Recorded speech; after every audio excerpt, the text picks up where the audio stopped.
কোনো সংশোধন হবে, কোনো কল্যাণ হতে পারে? সমাজের সমস্ত বেনিফিটটা, সমাজের সমস্ত কল্যাণটা, রাজস্ব যে আদায় হবে সেটা নেবে ইস্ট ইন্ডিয়া কোম্পানি। আর যত রকমের চুরি হচ্ছে, খুন হচ্ছে, রাহাজানি হচ্ছে, পর্নোগ্রামে হচ্ছে, ব্যভিচার হচ্ছে, ধর্ষণ হচ্ছে, আকিদা ডুবে যাচ্ছে, মানাজ শেষ হয়ে যাচ্ছে, দায়িত্ব কে নেবে? নবাব সিরাজদৌল্লা। এটা সম্ভব হতে পারেনি। আমাদের একটা সময় এটা ভুল হতে পারে, এটা আমরা সবাই যে ভুলটা করছি তা নয়, কিন্তু অনেক সময় এই ভুল বোধ, এই চেতনা আমাদেরকে আক্রান্ত করে, সংক্রামিত করে যে আলেম ওলামার দায়িত্বের মধ্যে আমরা কি করবো। আমরা যদি কিন্তু সমাজের সিংহভাগ বেনিফিটটা, কল্যাণকর বিষয়গুলি, ক্ষমতা থেকে রাজনৈতিক ক্ষমতা, অর্থনৈতিক ক্ষমতা, মান সম্মান, মর্যাদা, বিভিন্নভাবে আমরা একটা শ্রেণীর হাতে আমরা তুলে দিই। আর যখন কোনো রকমের মেয়ে বিয়ে দিতে হচ্ছে, কোন লাগছে, অনেক ঝামেলা হচ্ছে, তখন আলেমদেরকে মসজিদের ইমাম সাহেবকে বলি যে কোনো একটা খোদবা দেন যাতে করে আমার মেয়ের বিয়েটা বিনা পড়া হয়ে যায়। এই যে চালাকি, চালাকির কোনো শেষ নেই, তেমনি চালাকির মধ্যে কোনো কল্যাণও নেই।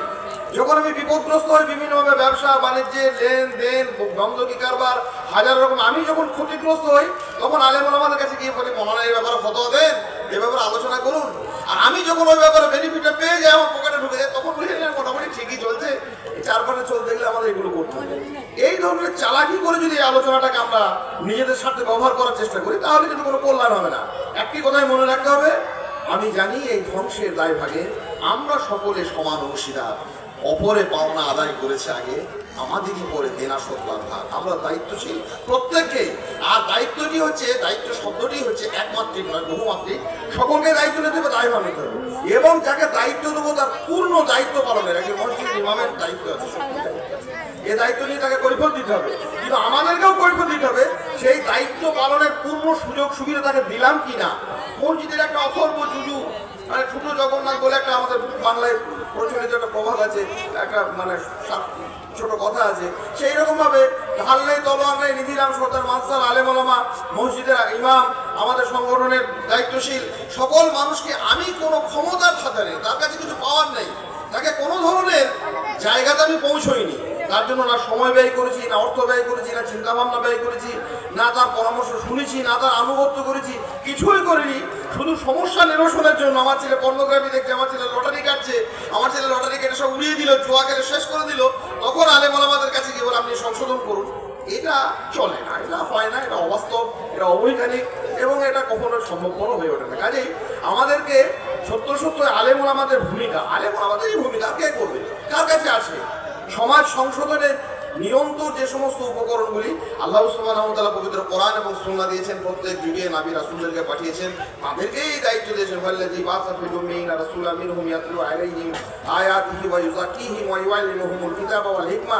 নবীদের কাজ ছিল চারটি। একটা ছিল তারা কি করবেন, কোরআনের কথাগুলি মানুষকে পাঠ করে শোনাবেন। দ্বিতীয় কি করবেন, ইউযাক্কিহিম, মানুষকে সংস্কার করবেন, সংশোধন করবেন, যত্ন করবেন, পরিচ্ছন্ন করবেন। কেন করবেন? পরিচ্ছন্ন মানুষেরা জান্নাতে যেতে পারে না। অপরিচ্ছন্ন সমাজ সংশোধনের গুরুত্ব এবং তাৎপর্য সম্পর্কে মানুষকে সচেতন হওয়া। আলেম ওলামাদের ভূমিকাকে আমাদের জীবনে বাস্তবায়নের জন্য সমাজ সংস্কারের কি সত্যি সত্যি দরকার আছে? না লটারি, সুদ, ঘুষ, ব্যভিচার, পর্নোগ্রাফি, চিটিংবাজি, জুয়ো চুরি, মাফিয়া, সিন্ডিকেট, তোলাবাজি যা চলছে তাই চলুক, এই করে আমরা পৃথিবীতে কেটে যাবে। যদি কেটেই যেত তাহলে তো কোনো আর ব্যাপারই ছিল না। কিন্তু এটা কাটবে না, কারণটা আরো গভীর, মানে সূত্রে আবদ্ধ। সেটি হচ্ছে আমরা জান্নাত থেকে এসেছি, আমাদেরকে জান্নাতে যেতে হবে। আর জান্নাতে যাওয়ার জন্য আপনার আমার প্রত্যেকের একটা অপরিহার্য, অনিবার্য, অবশ্যম্ভাবী বৈশিষ্ট্য থাকবে। সেটি হচ্ছে পরিচ্ছন্নতা, সংশোধন, পরিষ্কার হওয়া, শুদ্ধিকরণ। গায়ে ময়লা নিয়ে আপনি কেউ জান্নাতে যেতে পারবো না। কেন পারবো না? জান্নাত হচ্ছে নিজেই একটা পরিচ্ছন্ন জায়গা।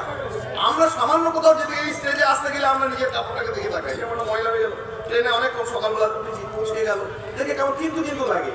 আমরা সামান্য একটু দূরে গেলেই নিজেদের পোশাক আশাক সম্পর্কে সচেতন হই, চুলটা সম্পর্কে সচেতন হই, দাড়িটা সম্পর্কে সচেতন হই, জুতো মোজা সম্পর্কে সচেতন হই। মানুষ স্থানান্তরিত হলেই আমি কতটা পরিচ্ছন্ন নিজেকে তাকিয়ে নিজেই দেখে। আর জান্নাত সেই দূরগামী এক কোন অজানা রাজ্য, সেখানে আমরা পাড়ি দেবো এত ময়লা নিয়ে, সুদের, ঘুষের, বিচারের, পর্নোগ্রাফির, হারাম, রুজি রোজগার, তারপরে তো আকীদা, মানহাজ, বিশ্বাস, আমল, খিয়ানত, আমানত, একবারে জর্জরিত অবস্থায় ময়লা নিয়ে জান্নাতে যাওয়া যাবে না।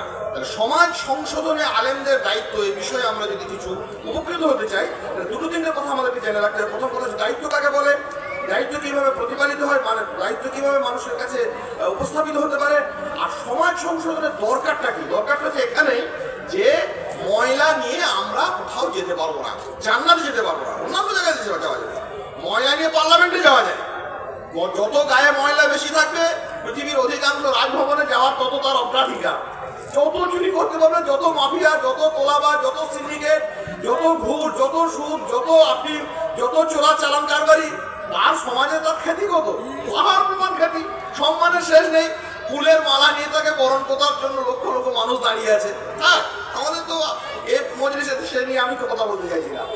ময়লা নিয়ে আপনি চাঁদেও যেতে পারবেন, আবারও পাহাড়ে যেতে পারবেন, সাগরে যেতে পারবেন, সমুদ্রে যেতে পারবেন, বড় বড় রাজনৈতিক প্ল্যাটফর্মে যেতে পারবেন, মন্ত্রী হবেন, নেতা হবেন, আমলা হবেন, জান্নাতে যেতে পারবেন না। এই সহজ সরল কথাটি আল্লাহ সুবহানাহু ওয়া তাআলা পবিত্র কোরআনে অসংখ্যবার অনেক ভাবে বলেছেন। কাদ আফলাহা মান যাক্কাহা, কাদ আফলাহা মান তাযাক্কা। সেই মুক্তি পেল জাহান্নামের আগুন থেকে, সেই নাজাত পেল, সেই পরিত্রাণ পেল কে? যে নিজেকে পরিষ্কার করলো, পরিচ্ছন্ন করলো, সংশোধন করলো, শুদ্ধিকরণের মাধ্যমে নিজেকে কি করলো? পবিত্র করলো। আর এই কাজটি করণের জন্যই নবী রাসূলের আগমন। নবী রাসূল সাল্লাল্লাহু আলাইহি ওয়াসাল্লাম যুগে যুগে পৃথিবীতে এই কাজ করেছেন। কি কাজ? কোরআন তেলাওয়াত করে শুনিয়ে দিয়েছেন, ওয়া ইউযাক্কিহিম, তাদেরকে সংস্কার করেছেন, সংশোধন করেছেন, ওয়া ইউআল্লিমুহুমুল কিতাবা ওয়াল হিকমা, এবং কিভাবে সংশোধন হবে তার নিরিখ, তার প্রেক্ষিত, তার পটভূমিকার জন্য তাদেরকে কিতাব এবং সুন্নাহকে শিখিয়ে দিয়েছেন। শুধু শুধু তিনি সংশোধন করে দিয়ে চলে গেছেন তা নয়, সংশোধন আগামী দিনে কি করে হবে সেগুলোও তিনি শিখিয়েছেন। আর এই শিক্ষা যারা শিখেছেন, যারা চর্চা করেছেন, আলিফ বা তাসা থেকে শুরু করে আরবি ভাষা, ব্যাকরণ, তাফসীর, উসুল, মানহাজ, আকায়েদ, তাফসীর, বিভিন্ন রকমের ইলমের ধারাগুলিকে যারা অর্জন করেছেন, তারাই তো আমাদের ওলামা। তাহলে চারটি জিনিস আমাদের জানা হলো। একটা হচ্ছে ওলামা হচ্ছে তারাই যারা নবী মুহাম্মদ রাসূলুল্লাহ সাল্লাল্লাহু আলাইহি সাল্লাম সহ যুগে যুগে নবী রাসূলদের পরিচ্ছন্নকরণের, পবিত্রকরণের পথ পদ্ধতিগুলি সম্পর্কে জ্ঞান অর্জন করেছে, তারা হলেন ওলামা। আমাদের চারপাশে বিস্তীর্ণ যে জনসমাজ, যে মানুষ, সেই মানুষদের মধ্যে নিরন্তর অপরিচ্ছন্নতা স্বাভাবিকভাবে ঘটে চলে। আর এই অপরিচ্ছন্ন অবস্থায় মানুষ জান্নাতে যেতে পারে না, কারণ জান্নাত অত্যন্ত, তার সৌগন্ধ, তার সৌকর্য, তার বর্ণ, তার গন্ধ মানুষের কল্পনার অতীত। কোনো চোখ তা দেখেনি, কোনো কান তা শোনেনি, কোনো হৃদয় তা কল্পনা করতে পারে না। এত সুন্দর জায়গাতে যাওয়ার জন্য আমাদের পরিচ্ছন্ন হওয়া, ময়লা দূরীকরণ করা অপরিহার্য, জরুরি।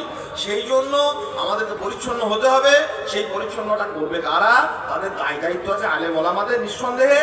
কিন্তু এই দায়িত্ব পালনের জন্য তারা যেমন দায়বদ্ধ, চারপাশের অন্যান্য মানুষ আমরা সেই দায়িত্ব পালনে তাদেরকে সহযোগিতা করতে দায়বদ্ধ। আমরা আলেম ওলামাদেরকে যে নিরিখে দেখি, ভাই মসজিদের ইমাম, মাদ্রাসার শিক্ষক, অথবা অন্য কোনো প্রতিষ্ঠানের শিক্ষক, কিংবা আমাদের বিভিন্নভাবে সংগঠনের বিভিন্ন কর্মী, অথবা মঞ্চে দাঁড়িয়ে থাকা, দাঁড়িয়ে মাইক্রোফোন মুখে নিয়ে কিছু কথা বলা কিছু আলোচক, অথবা লিখনির মাধ্যমে সমাজের খিদমত করা কিছু দিনী কোরআন এবং সুন্নাহর লেখক, আরো কিছু আছে ফেসবুক, টুইটারে, বিভিন্ন সোশ্যাল মিডিয়ায় নিরন্তর পরিশ্রম করে নানাবিধ যুগোপযোগী প্রশ্ন উত্তরের মাধ্যমে মানুষের কাছে অবগত করেন কোরআন এবং সুন্নাহ, সে সমস্ত মিডিয়ামেন না। এই নানান শ্রেণীর মানুষেরা নিরন্তর যে কাজ করছেন, তাদেরকে আমরা সর্বতভাবে সহযোগিতা করা। মসজিদের যিনি ইমাম আছেন, গ্রামবাসী তাকে সহযোগিতা করবেন তার দায়িত্ব পালনে। মাদ্রাসার যিনি শিক্ষক আছেন, তাকে সহযোগিতা করবেন সেখানকার জনসমাজ। সংগঠনের যারা দায়িত্বশীল আছেন, তাকে সহযোগিতা করবেন সংগঠনের সেই সমস্ত অনুসারী ভাই বন্ধুরা। এবং সর্বোপরি সমাজের নানান নিরিখে যারা লিখনির মাধ্যমে করছেন, বিভিন্ন মিডিয়ার মাধ্যমে করছেন, বক্তব্যের মাধ্যমে করছেন, তাদেরকে আমাদের জনসমাজের সাধ্য অনুযায়ী নিরন্তর সহযোগিতা করা, নিরন্তর সেই কাজে তাদেরকে উৎসাহিত করা, আরো বেশি বেশি করে কিভাবে পরিকল্পনা করে তারা এই কাজগুলি করতে পারেন সে ব্যাপারে তাদেরকে সুপরামর্শ দেওয়া। এটাতেও আমরা, এই সমস্ত কাজেও আমরা দায়বদ্ধ। আল্লাহ পাক রব্বুল আলামিন সার্বিকভাবে আমাদের সকলের দায়িত্ব পালনের তৌফিক দিন, আল্লাহুম্মা আমিন। দায়িত্ব পালনটা কেমন, আলেম ওলামাদের কি দায়িত্ব আছে, এই নিয়ে এবার কয়েক কথা বলি। মনে রাখতে হবে দায়িত্ব আলেম ওলামাদের, তাদের কাছে কোরআন আছে, সুন্নাহ আছে। আমরা একটা খুব সুপরিচিত ঘটনা, সকল মাশায়েখগণ নয়, সামনের মানুষ, বসে থাকা মানুষরাও জানেন। একটি মেয়ে মরুভূমির পথে হেঁটে আসছিল, ইমরাতান বাগিয়া, মেয়েটি ছিল দুশ্চরিত্রা, ভালো মেয়ে নয়, অসৎ মেয়ে। এবং হেঁটে হেঁটে আস্তে আস্তে বাগায়া মিন বানি ইসরাইল সম্প্রদায়ের একটি মহিলা, সে ছিল দুশ্চরিত্রা। এবং মেয়েটি আস্তে আস্তে দেখলো একটি কুকুর